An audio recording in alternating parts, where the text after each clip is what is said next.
Welcome to Mother and Refuge of the End Times. Today, we present an article. Young and beautiful, she dies at the age of 17, having made the touching choice to offer her suffering for an important cause. By Rosalia Vigliano, published March 7th, 2023. A beautiful story, just as beautiful as the face of this girl and her smile, dying at just 17 years old. She decided to offer her suffering to God for a very specific cause, and for this reason, she always held the crucifix in her hands and loved it greatly. Hers was a very particular choice, and a suffering that God fully accepted, above all because it was given in reparation for another suffering.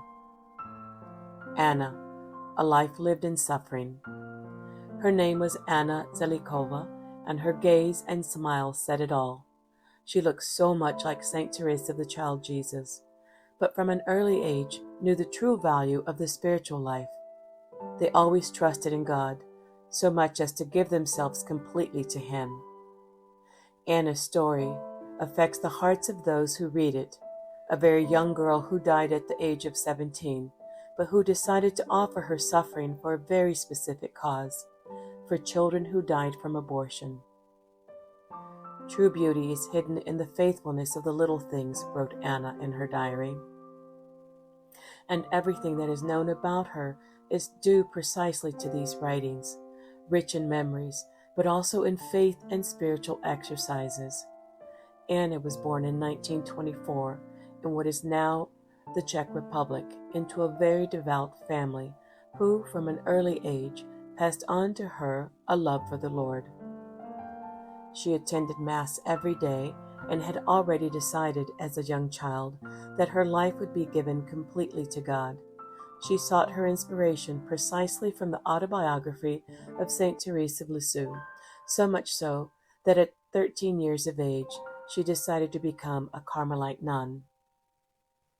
Give your pain to God for unborn children.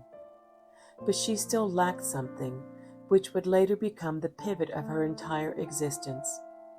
Anna realized that there were many unborn children that had been prevented from being born due to abortions in Czechoslovakia. The sin of abortion was a source of immense suffering for her, causing her to decide to offer everything up to God as atonement. On Good Friday, April 15, 1938, she offered her sacrifice before the Blessed Sacrament. Unfortunately, she fell ill with tuberculosis, but in spite of everything, she continued offering her suffering to God in the few years that remained of her short life, and despite her health condition becoming increasingly precarious, she was able to receive permission from the ecclesiastical authorities to become a Carmelite nun. In fact, she pronounced her vows in 1941. I always wanted to carry out great and heroic acts of love, but when I saw that I could not, I was saddened. Now I find great heroism in small things, so that I no longer feel the slightest pain at the thought of being able to do something or not, she wrote in her diary. Her beautiful smile. She wanted to give everyone the joy of smiling. I want to smile until my last breath. All that I can give God now is a heartbeat and a smile. All I have left is love and trust. A smile that never left her face, not even in the few hours before her death, all the while embracing and kissing her crucifix. When she died, her sisters placed her body, dressed in white, in her coffin, and adorned her head with the laurel wreath, and placed the Holy Rosary in her hands, which she loved so much during her short earthly life.